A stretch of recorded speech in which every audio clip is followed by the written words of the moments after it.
Welcome, mortals. Your body's asleep, but something else is awake, and it's watching you.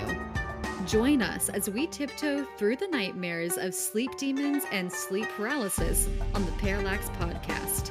Sweet dreams. Or not. The choice is yours. Yes, right? I don't know. Hi, Karissa. Oh, I'm so excited for this man. episode.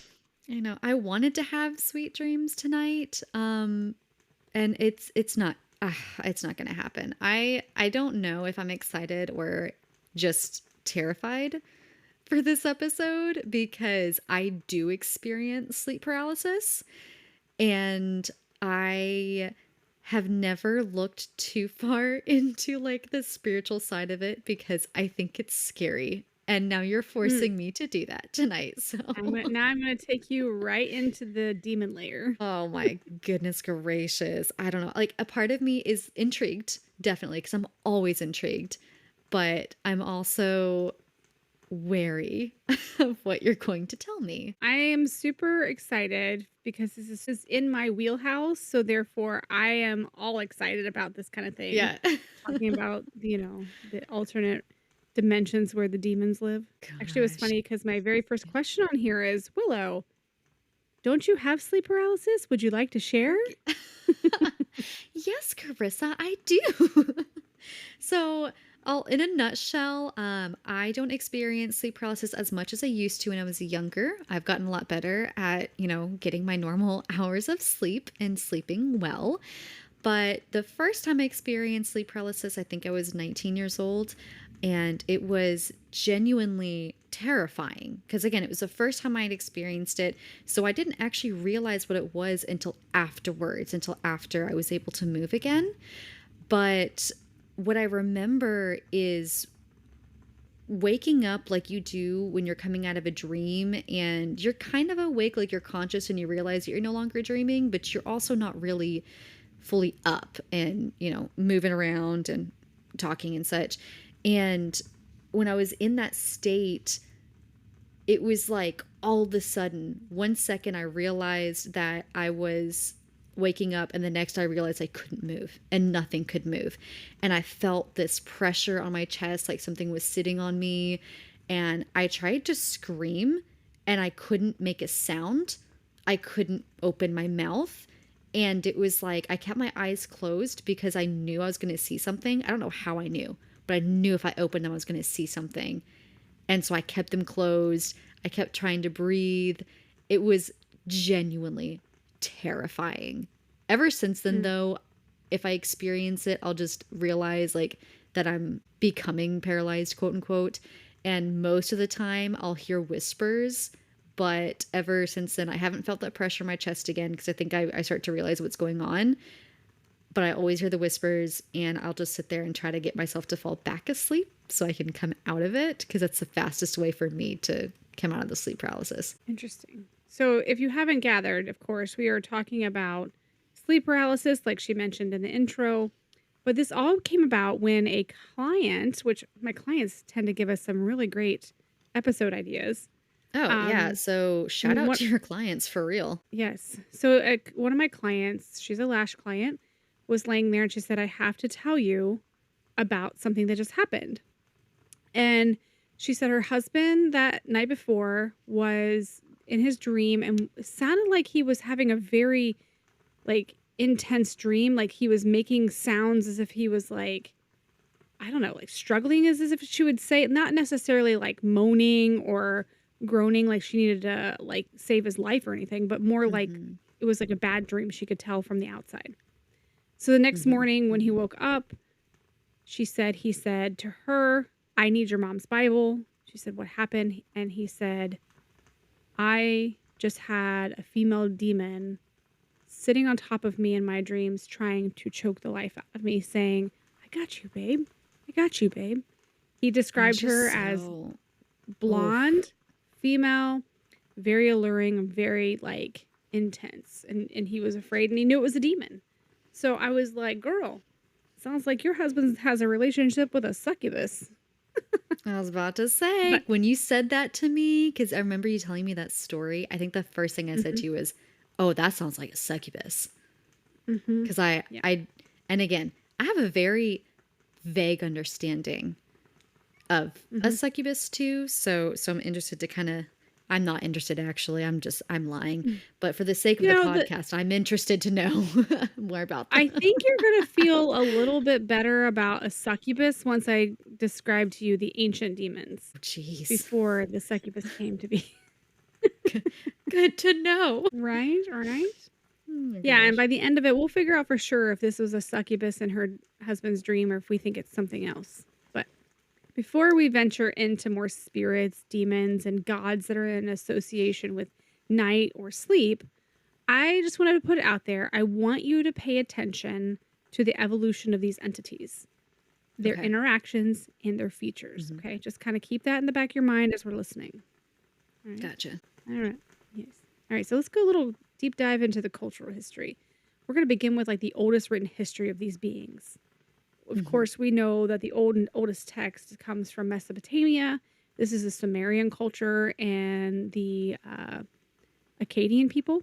So the Sumerian culture was around 45 to 1900 BC, and then the Akkadian people were 2300 to 2100 BC.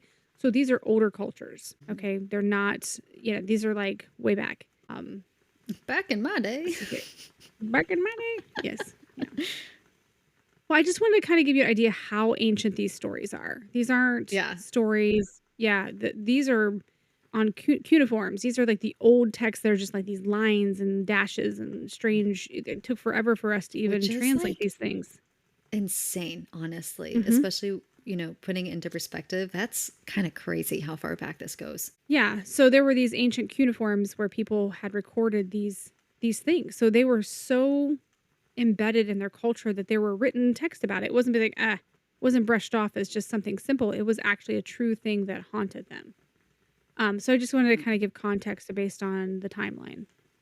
But let's start basic again with a few demon friends and fast forward down the road to the ones that we A more few commonly know. demon friends. Well, I This say is Bob, that my. because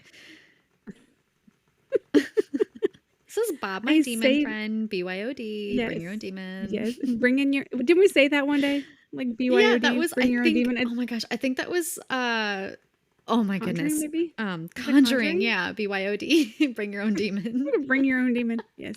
Well, essentially, what you'll find is kind of there's this similarity through a lot of religion and a lot of different cultures where there's these male entities and then there's a female version that kind of comes about after the fact. Interesting. There is an overlap of male creators and then offspring of the female. Okay.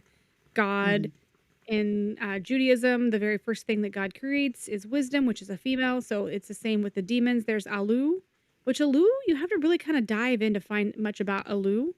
But Mhm. basically, this is a general name for these faceless demons in the Sumerian Akkadian culture. But and it's thought that this being is kind of the ancient being who's behind the driving force of sleep paralysis. It's Okay. kind of it's kind of like Alu is the sleep demon that branches off into this dark realm government. I think of it as almost like you think of like the top of the government. Here's Alu, and then there's these branches off or Yeah. whatever. Okay. Yeah, Yeah, it's makes kind of sense. like almost like an umbrella corporation, minus the fact that it's really kind of associated with this faceless demon. Um, The Umbrella but Corporation of Sleep Paralysis Demons. a lot of nerd shout outs here. Oh my god. Yeah. So, I mean, in the beginning, they eventually separate, like I said, and give them names and stories that are associated with them. It's almost like they have these happenings of this Alu, this darkness, this entity. And then as people start comparing stories over time, they're like, wait, well, that happened with mine. Well, that didn't happen with mine. So it's like you start putting them together in like bunches and you start sorting them. You put them into the sorting hats. You are Slytherin and you belong over here. So you are House Succubus. You are House Incubus. And you are House the Hat Man. Oh no. Oh my gosh. Oh yeah, I've got this one here I'm for not you. prepared. All right. Lord. Yeah.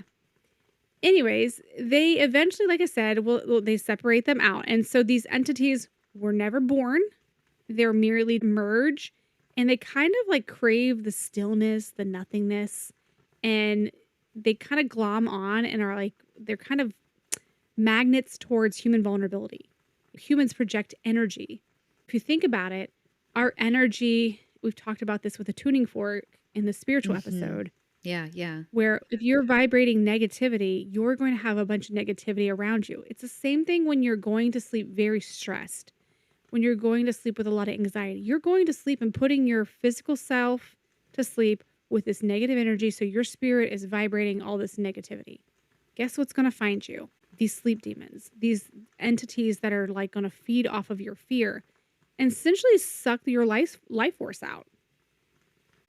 Okay, Ugh. so That makes sense though, because they say that with sleep paralysis, if it does affect you, and it apparently affects about 30% of the people in the world, it happens for the most part that they can understand when you have, like your sleep cycle is off, you've got other outside factors.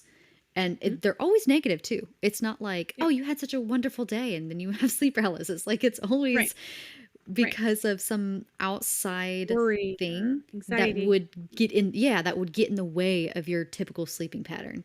Yes, and my client, her husband is going through a lot of health issues currently, facing situations that may be life or death in what he may be diagnosed with. He's been holding it in as far as his anxieties, so his wife Yeah. doesn't feel it.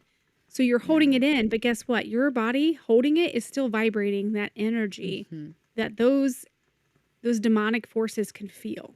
Okay? Yeah. Yeah. Yeah. So there's no reasoning with the Alu beings back in this day.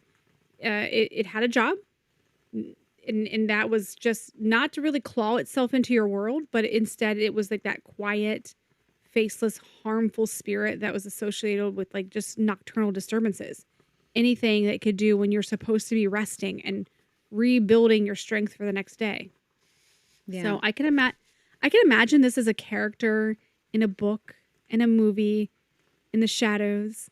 So it Yeah. has, Just that yeah, thing that's just that creeping thing. around and it's there. Wait till I No, describe it because I'm pretty what it is when you're watching those stupid horror movies and there's just something hanging out in the background and you see it and you're like, Mhm. oh dear God, that's Did you what see that that? is.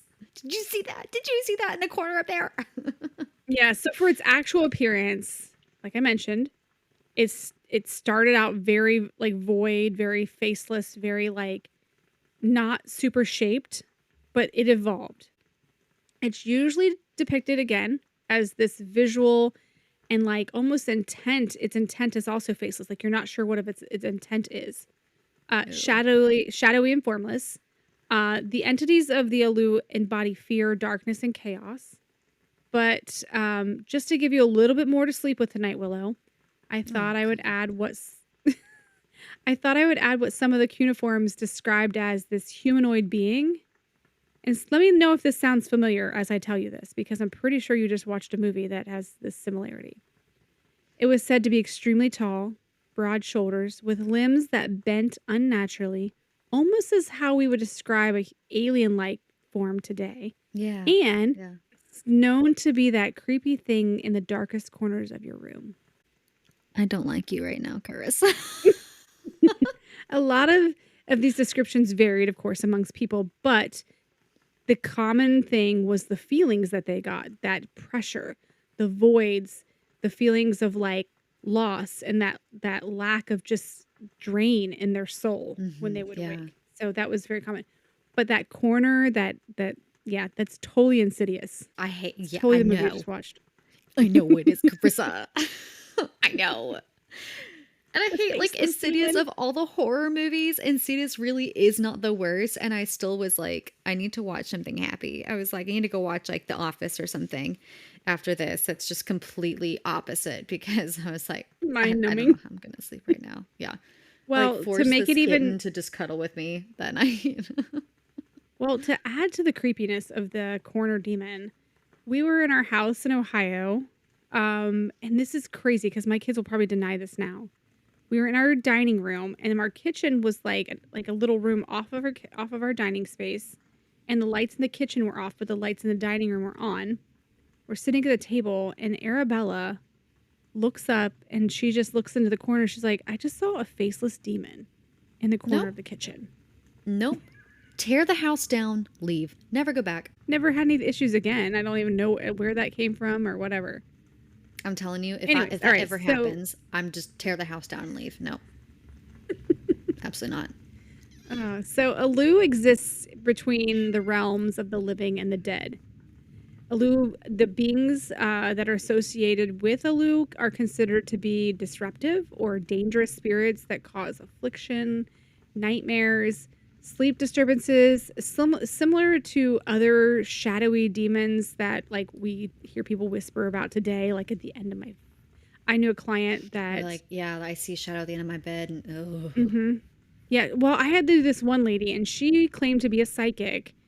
And there were a lot of things that she was pretty dead on, but then she got a little out there. I don't know if she was kind of like touched with something demonic at the end, Woo. but Ugh. she told me stories of where she woke up one night and literally saw these dark figures with red eyes at the foot of her bed just staring at her, and she couldn't move. I'm like, No. girl, no. No. That's why we sleep with our covers over our feet, and we do not hang our feet over the bed Oh, with you them can't. uncovered. Yeah.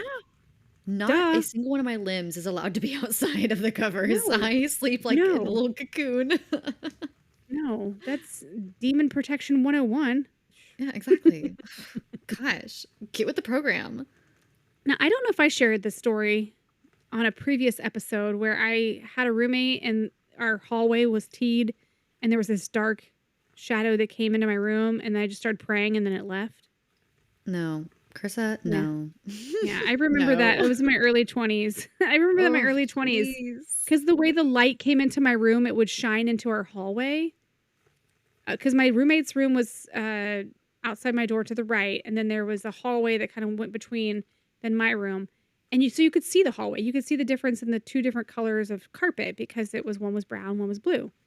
Well, all of a sudden one night, I just felt this dread coming closer, and I turned to my door, and my white door was now a black mass. No. And I just remember I wasn't scared. I just remember being like, I'll just pray. I made sure my feet were covered, and I prayed. I wasn't scared. Karisa, I wasn't scared. It takes a lot to scare me, but I was not scared. I think it was just one of those situations where I'm like, you know what? I got a lot of faith, and I'm just going to pray about it. And I did, and I opened my eyes, and it was gone. So, like, see ya, Lou. See ya, Lou. Bye. Okay, so we've discussed, my thoughts and beliefs of the sleep state and the vibrations of the physical versus the spiritual. And we've also talked about the legions of demons when we were talking about the Conjuring case and how they can possess someone. Yeah. So something that to also add for your understanding of these dark beings is that they don't always appear alone. There are stories in the ancient Mesopotamia that the Alu demons were sometimes more than one.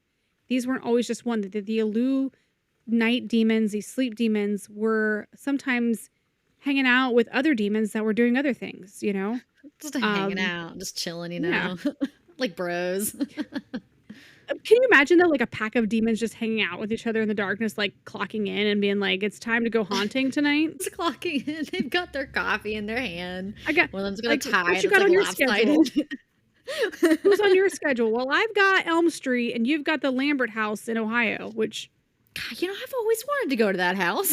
I'll just go with you you. want. to this That's one.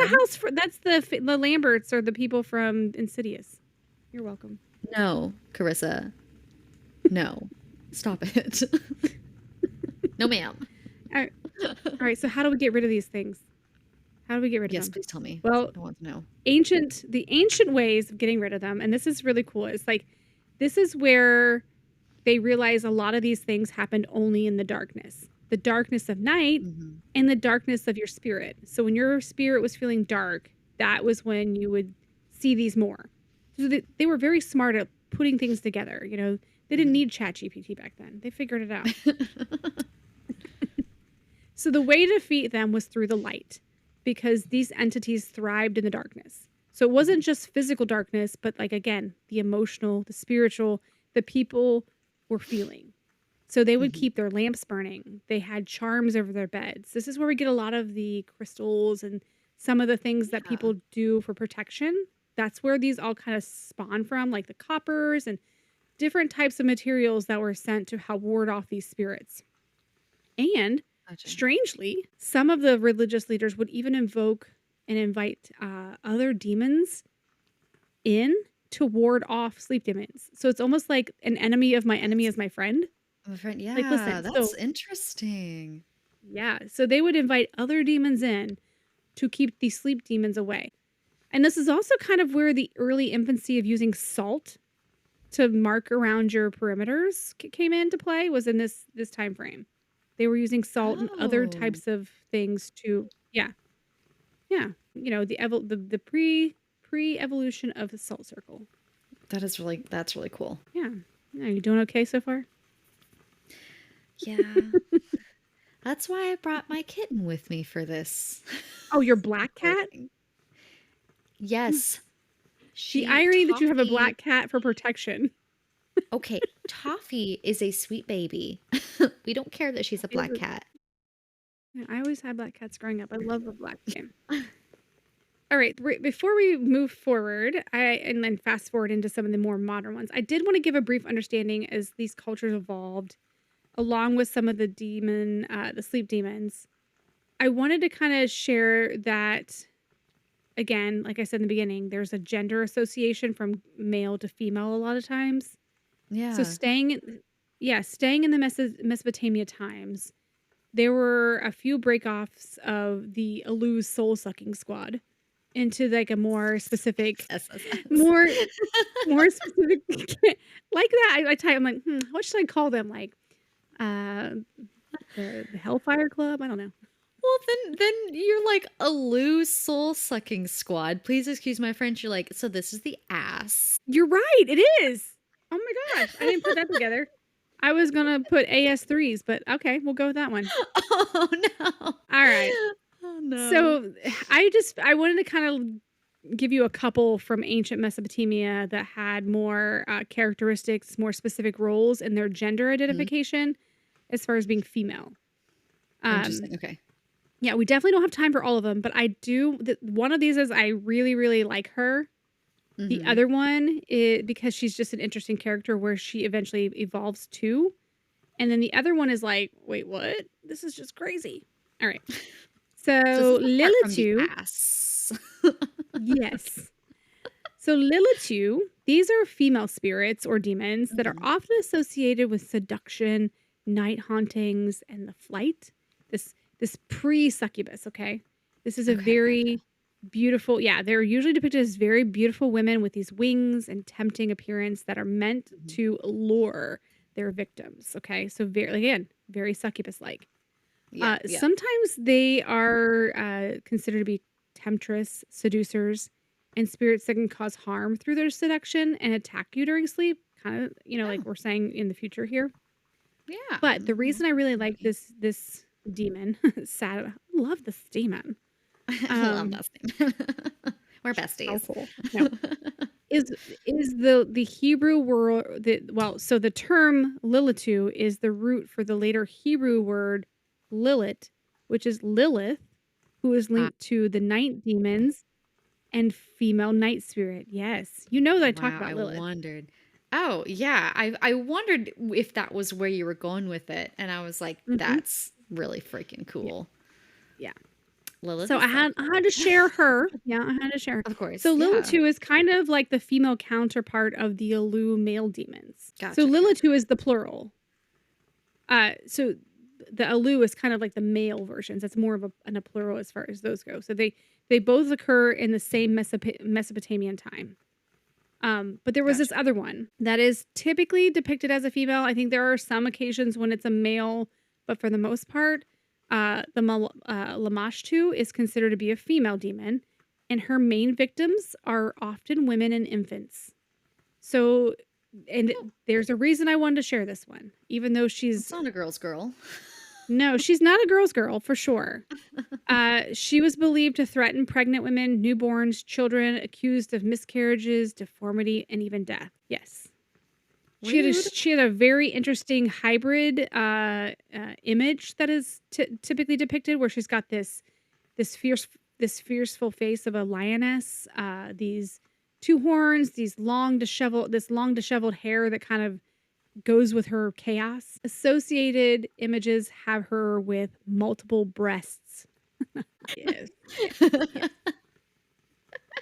Yes. Okay, She can interesting. have 2 to f They're yeah, like 2 boobs, not enough. right. Yes, must have multiples. Sometimes marked with 2 or 4 horns. Um, Gotcha. but she's also associated with this, this is really weird, with, like almost like a goat face. I'm trying to describe, it's almost like it's very gnarly. I mean, she has this lioness look to her, but then she has this, like, grotesque look to her sometimes. It just It's depends real on what gnarly, feature. dude. Yeah. Yeah. But one of the things when I was writing the word hybrid, I was like, "You know what? As I'm saying this, I'm thinking about the one of the episodes we're getting ready to do with David Koresh, and it Mhm. talks about Revelation, and it talks about some of the 7 seals. Well, one of the things that's in there, it talks about a creature that has different, hybrid features. The Bible is really good about giving us hybrid featured creatures. Hybrid Yeah, featured yeah, yeah. creatures. Yeah. That's a fun one. That's a Well, good tongue twister. yeah, yeah. I'm like, okay, if the ancient people had these images of these creatures with wings and lion faces, but then like dragon claws and stuff, maybe that was a creature at one point, and then evolution's actually a spawn of those things separately. Oh, yeah, absolutely. That was a conversation I actually had with my dad, of all people. And he was talking about how he believes in the paranormal, but he sees it as something that we haven't explained yet, or that we don't Hmm. perceive as normal yet, Hmm. Which we've or said that that. we didn't perceive as normal in the past because we didn't understand what it was, because obviously these people lived so far ago, so to speak, that there's absolutely different species that probably did not look at all like how they look today, or Oh species yeah. that are extinct that we don't even have a record of for one Hmm. reason or another. So it's very possible that some of these creatures actually did exist like that, but our interpretation of their language doesn't give us an accurate idea of exactly how they did look. And so we're like, oh, this is just a mythological creature, without realizing that no, this did exist. We just Hmm. can't quite interpret their language correctly to really know what they're saying. Yeah. Well, and that's like the Leviathan. There's the Oh yeah, Leviathan the that the Bible talks Leviathan. Michael about. talked about that one. Well, Yeah. yeah, that's the creature that God just loves so much that he ended up taking it off Earth. Yeah, it's like But his that's a whole favorite. nother, He's like, yeah, ugh. yeah. That's a whole nother That'd be a good podcast one. episode. I was gonna Yeah. say that'd be a good episode. I want Yeah. to be on that episode. I want to be on that Oh, you're gonna episode. be on it? What Like, is you're just gonna show like, you wanna be invited? 'Cause you're no. invited. That's crazy. Now, I just because I didn't wanna leave, the males that are given a name off the notes here. Alright. There's a male counterpart, Pazuzu, but he isn't Oh, associated yep. as a sleep demon. Yeah. He is kind of like the male counterpart to Lamashtu, but he's not, like, again, Okay. he's not a sleep demon. She works at night, he works during the day. They just have Mhm. different shifts for their relationship. But Just can't work together. it's it's the only way they can make their relationship work. Exactly. Yeah, Anyways, that makes yeah. sense. But the reason I'm doing this because fun facts, this is the demon that is in our movie The Exorcist. For those who Oh, are movie Pazuzu is? yes, who the our movie gurus out there, yeah, like to shout out your fun facts of Pazuzu is in The Exorcist. Yeah, the I don't know how if I will ever be able to watch The Exorcist, to be honest. It's not even that scary. But that's like I me and know. hot sauce, like, I could be like, "It's not that hot," and then my husband's like, "This is so spicy." Yeah, that's you saying like, "Oh, it's not that scary." I'm like, "Oh my god, I'm gonna die." Okay, so are you ready for me to take you down the rabbit hole of more specific ones in our own closer to home timeline? No. Okay, so in Go a ahead. Just recently murder my yes, dreams. you're fine. You'll be fine. You'll be fine. In a recent episode, I had some notes that I forgot to present in connection with possessions. And I had wrote them down, skipped over it, but when I was listening in the car to the recent Conjuring episode, um, I remembered, oh my gosh, I forgot to share this connection to David's experience, little David, his first Mhm. experience with the tall man that he saw, the dark shadow, and that he was Yeah, in told, the bedroom. Mhm. yeah, and he was told by another entity to steer away from this because this man wanted to take his soul. So I had planned to connect this dark entity to the lore of the Hat Man. Oh, He's no.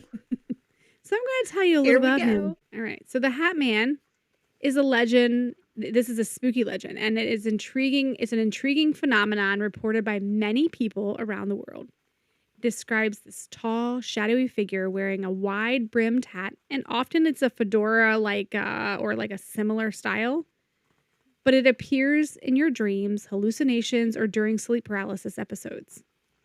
Folks often encounter the Hat Man. They often say he is silent, expressionless, and he has this very intimidating, sometimes standing at the foot of their bed, lurking in the dark corners of their room. Okay. Despite his lack of features and his presence, he feels overwhelmingly malevolent, and many say he exudes this like aura of pure evil. Like you can just feel the energy draining. And so I think of like, I know you haven't watched the Conjuring movies, but there is a dark man in those episodes too. Oh, really? Um, Okay. yeah. Oh yeah. He's everywhere. I mean, you got to think, we've talked about this. If there's one in an area, they've got to be everywhere else. Oh, no, that yeah, yeah. And that I feel like this whole I'm sleeping with the lights on tonight. I feel like this whole idea of this large male shadowy entity like in the corners, you hear that Mhm. all the time. All the time And I from everywhere. and when I think of this entity, if you think about the Hat Man, he's just added a hat. He's not really given he's not talking, he doesn't have an expression. He's kind of just looming. He's kind of a modern version of the Alu. In That's my thought true. process, I'm like, That he's just changed his faceless demon, clothes. yeah. He He's just just went he shopping. put the It's, fedora on. He was like, "Ooh." girl, look at me He saw the trending in fedora. the He said, corner. "Ooh, this is mine. This is for me." Like, why y'all humans get all the All the threads? I'm putting fun. on He's some like, new "Nah, threads. I need this." Yeah, yeah, He went to the demon lord and said, "That I want it." yeah, yeah. So interestingly, some theorize that he is not just a hallucination, but a real spiritual or shadowy entity drawn to fear and negative energy, which again is AKA a lose MO. Yeah, Uh, yeah. the legend has grown in popularity through personal stories, paranormal forums, and even like I said, you've seen him in a lot of the horror movies, making him the modern day Hat Man, Yeah. the Legends of the Night. And so it's that Oof. eerie, faceless figure that has been around since ancient time, and now he's just basically a symbol of our unconscious fears. Uh, That's terrifying, Carissa, and I really don't like the fact that you have pointed that out. well, Jeez. he's got a female friend. Now this one is kind of like this legend is a little bit more classic, widespread across a lot of European places, and I will Mhm. get to why this one is like this one I don't think is technically a demon, and I'll do it to the end of it. But the legend is the Old Hag. Okay. Oh, And yep, it's I've a heard of this one. yeah, this is a classic. This is appears in so many cultures, which it made it very hard for me to try and find an exact timeline. However, I was able to kind of trace Mhm. back some of the ancient roots of it, and it significantly is mentioned in a lot of folklore and oral traditions that came from the early medieval period in Europe, so like 12th to 16th century, when sleep paralysis and night fears were often explained through these supernatural entities like witches Mhm. or Yep. malevolent spirits. Yeah. Legends describe the old hag as a terrifying experience where a person wakes up feeling heavy, oppressive weight on their chest. And then it's often said that she is an evil old woman or a hag sitting or hovering over them. Um, People who had these encounters often feel paralyzed, suffocated, and unable to move, and sometimes see a shadowy, sinister figure with this gnarly face and these clawed hands. Um, in many stories, the old hag is thought to be a spirit. witch or demon who feeds on a fear and even takes the form of a sinister visitor during vulnerable moments of sleep. Okay, like they're just visiting you in your sleep. Now, so this is kind of the deep dive, what they say she is, when you go and look her up. Now, my Mhm. personal thoughts, despite her terrifying appearance, and them, portraying her as this symbolic figure of fear, with their nightmares, their anxiety, the dark, the mysterious Mhm. Mhm. forces that haunt their sleep with sleep paralysis. I'm going to mention the fact that this all happened during when the fear of witches was also emerging. When the Catholic Church created a It's true. widespread tales of women over 50 who are likely to be witches because they had bad breath and they had dry vajayjays.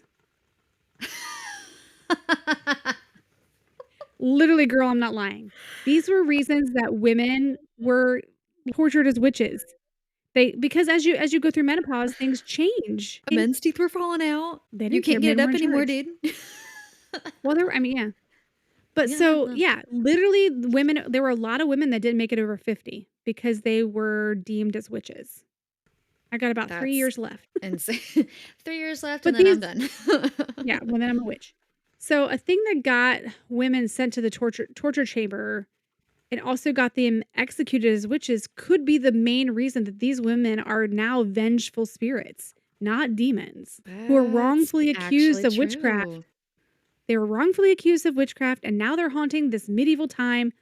They're haunting your dreams. So it's very specific to this area where a lot of the witch craze was happening. Honestly, I see that that would make sense because they would come I almost feel like it would be, because we're petty.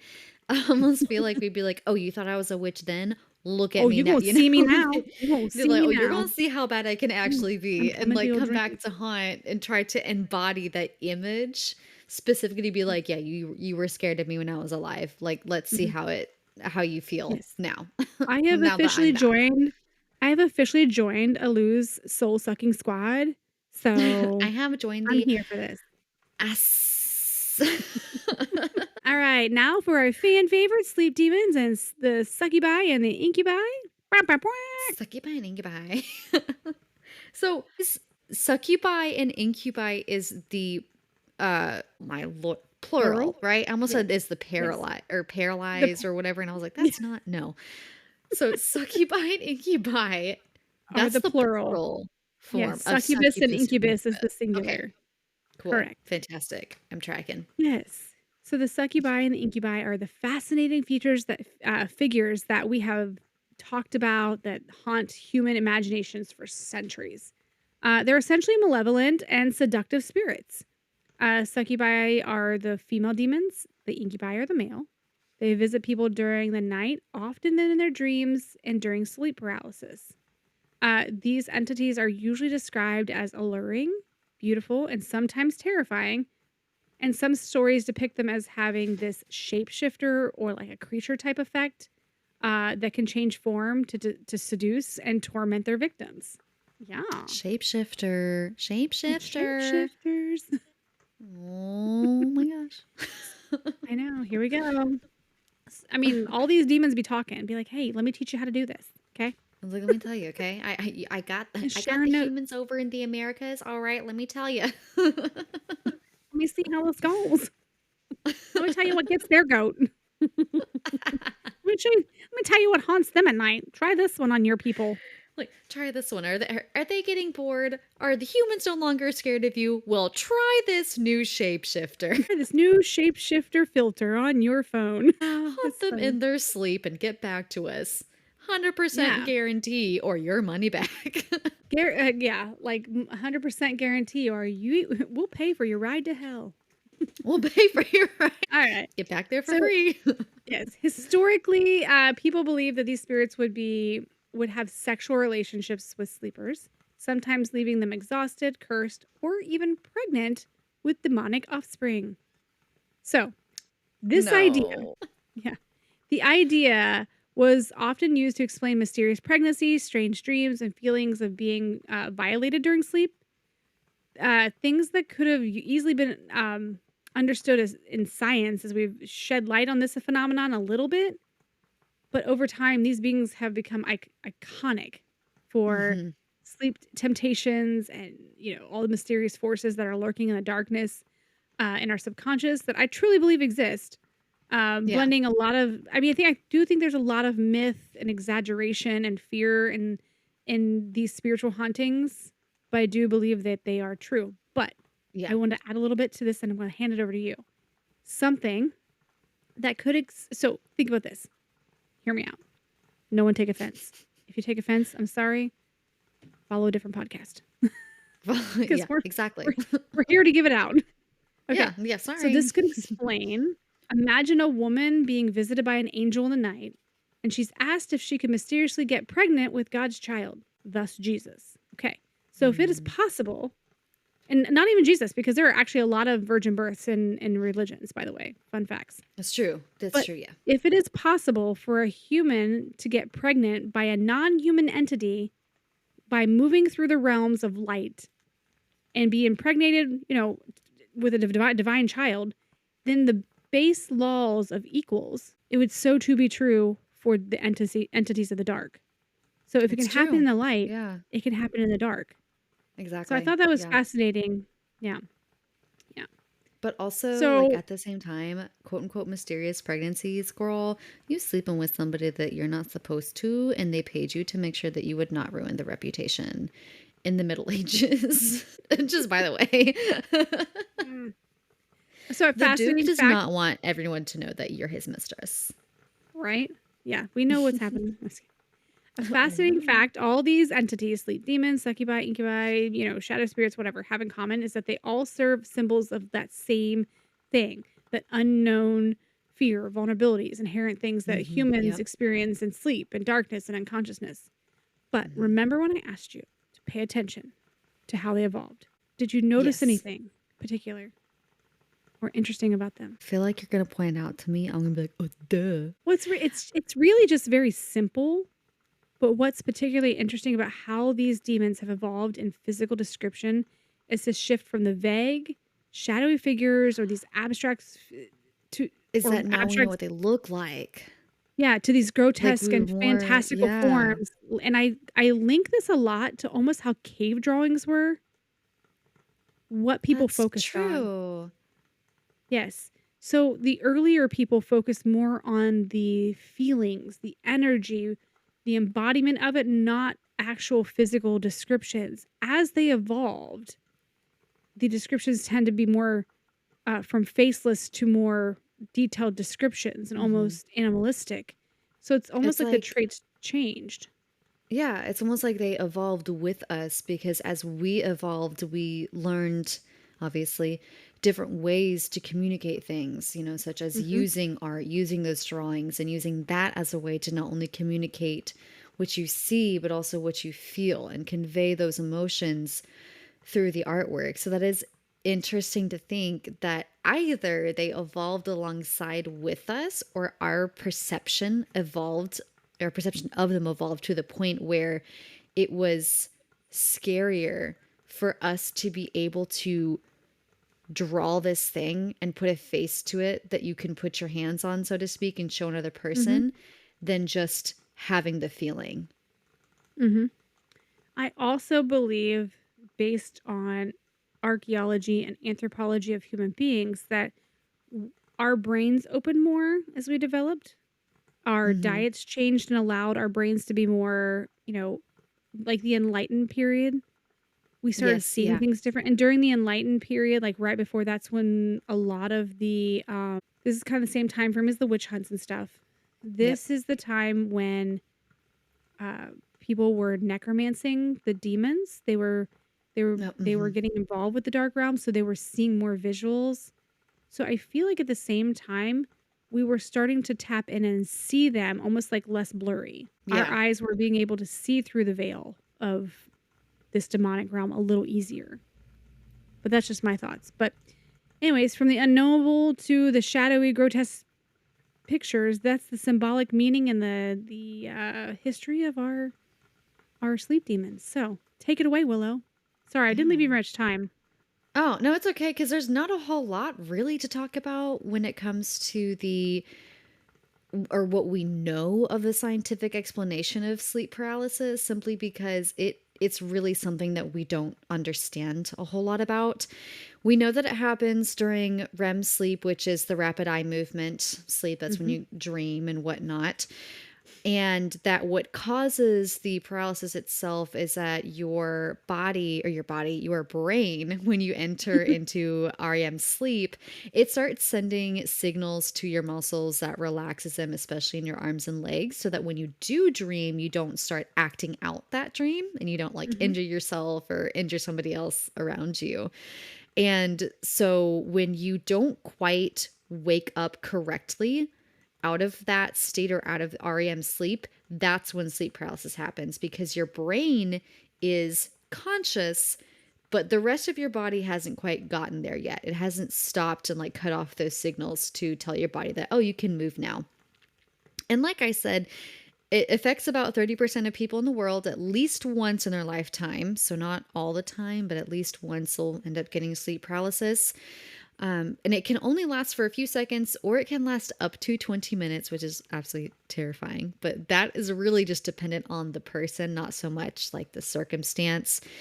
The exact cause of sleep paralysis is unknown, but we do notice that it happens a lot with people who experience narcolepsy, if they have any kind of sleep deprivation for any kind of reason, which could be like a sleep disorder or just an irregular sleep schedule for whatever reason it might be. Obstructive sleep apnea, which again is just disrupting the sleep schedule. Mental health conditions like anxiety, bipolar, post traumatic stress disorder, or panic disorder. So, any of that fear, like we literally just talked about. I don't like that I'm drawing these uh, connections Conclusions right and now. these connections. I'm like, oh, okay. I'm like talking about it, and I'm like, I hate that this all makes sense. Historically, just like Karissa talked to us about all the different ways that we had previously connected this to demons, the term sleep paralysis itself is actually relatively new, as previously the, I guess, most modern history, shall we call it, it was literally called a nightmare, night-mare. The first clinical description of sleep paralysis. So, not just describing something that we're able to say, okay, this probably is sleep paralysis. A full clinical description was published in 1664 in a Dutch physician's case history, where it was referred to as incubus or the nightmare. And that quote where he talked about it was, in the nighttime when she was composing herself to sleep, sometimes she believed the devil lay upon her and held her down.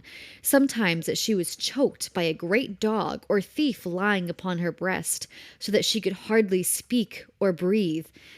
And when she endeavored to throw off the burthen, she was not able to stir her members. And while she was in that strife, sometimes with great difficulty she awoke of herself, sometimes her husband hearing her make a doleful, inarticulate voice. I literally love that speech. Not able to stir her members. I like love the way that he described it. But that is, Next time you have sleep paralysis, you'll be like, I could not stir me members. I couldn't stir my members. I'll literally wake up and be like, I couldn't stir my members, Chris. But that's the first time that somebody made a That was clinical hilarious. description of sleep paralysis, and it's probably my favorite description from now on. And of course, the most famous representation of the phenomena is the 1781 painting The Nightmare by Swiss artist Henry Fuseli. Fuseli? Fuseli? I'm so sorry, probably pronounced that wrong. Usually. Which Fuseli. Okay, cool. I was kind of right. So, and that's probably something that most people will recognize if they saw it. It's a young woman who lies like in a swoon, sprawled across her bed.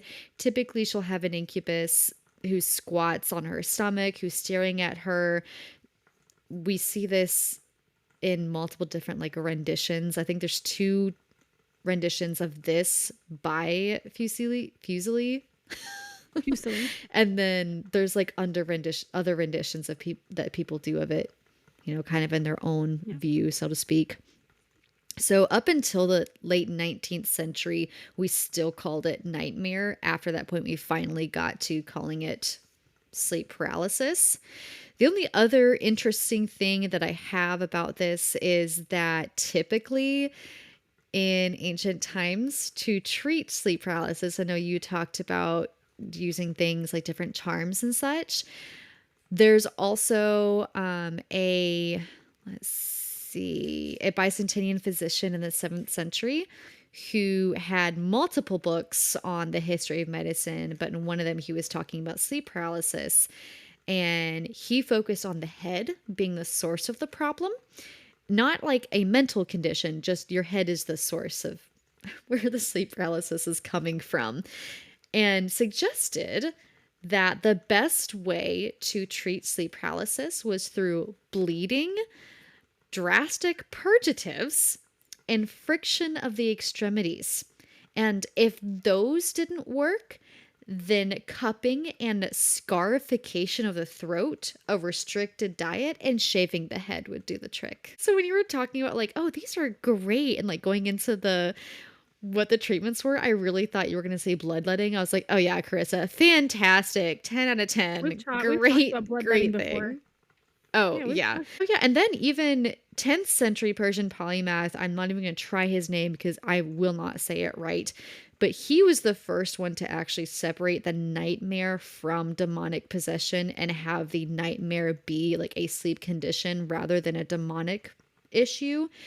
And he, though, still said that the best way to rid yourself of it was bloodletting. So he didn't really improve upon the treatments. Yes. And then lastly, my only other extra thing is over 300 years later in 1991 is when we started calling it sleep paralysis. And we really started investigating it because of SUNDS, which is called, which SUNDS, which stands for Sudden Unexplained Nocturnal Death Syndrome. And this is kind of terrifying.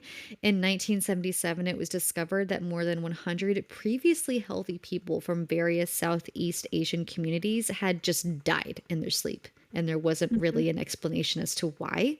And that's where the term SUNDS came from. This was at a rate of 92 out of 100,000 individuals who were dying from SUNDS. And they still, I mean, they were never able to identify the underlying cause for this, but subsequent studies did reveal that there was a high rate of sleep paralysis in individuals who had passed away from SUNDS, and also in individuals who believed in the Dab Tsog, which was believed to be a nightmare spirit. And that was another thing that most people who are affected by SUNDS seem to believe in. So that's terrifying. Yes, and Alu. Oof. So Alu, I didn't even put that in there. That was part of Alu, and a lot of his, comrades were associated with. That's where I came up with the soul sucking squad. The soul sucking squad. Because the thing is, they would suck your soul dry to the point they said some people would just stop responding. Like they would be there and just not wake up, but they would slowly just die or even just not wake up. And in previous episodes, they had sleep paralysis type situations with these demons where they were seeing these demons. So it was on record that they had experience with these sleep demons. And then later they don't wake up at the same time. It's almost like it was draining their life force. Oh. You're welcome. I didn't think you could make it worse, Karissa. I was like, all right, cool. We're almost done. It's not going to be that bad. You just made it worse. The key is, you. When you go to bed, you got to talk to the light. You gotta speak with the light. When I go to bed, however you believe in the light. I'm going to cuddle my kitten and I'm going to watch something happy so that I can go to bed and be okay. There you go. Watch some of the mindless girl movies. Yeah, exactly. That's what I'm going to do. Just something mindless and happy and goofy. Well, until she gets to watch her happy movie, you can follow us on our social media. You can go to theparallaxpodcast.com. You can click on any of those icons down there and follow us. Then you can also send us some ideas or your stories you want to share on the podcast at info@theparallaxpodcast.com, where we can read your stories online in the future. We'd love to. That'd be super fun. When this episode comes out, we would already have been at the zoo, but technically we're going to the zoo this weekend for the Boo at the Zoo. And we're very excited about that. Very excited about it. So I hope that we will have seen you guys there. Yes. Since this is going to be dropping in the future, I hope that we see some of you guys there. And not too long after this podcast drops, I'm pretty sure we're going to be doing our little drawing to figure out what our Halloween episode is going to be. So very excited to discover that in a few weeks' time. From now, at least. Right. Or, well, yeah, like, anyways. All right, until then, I'm Karissa. And I'm Willow. Until next time. Goodbye. Goodbye, mortals.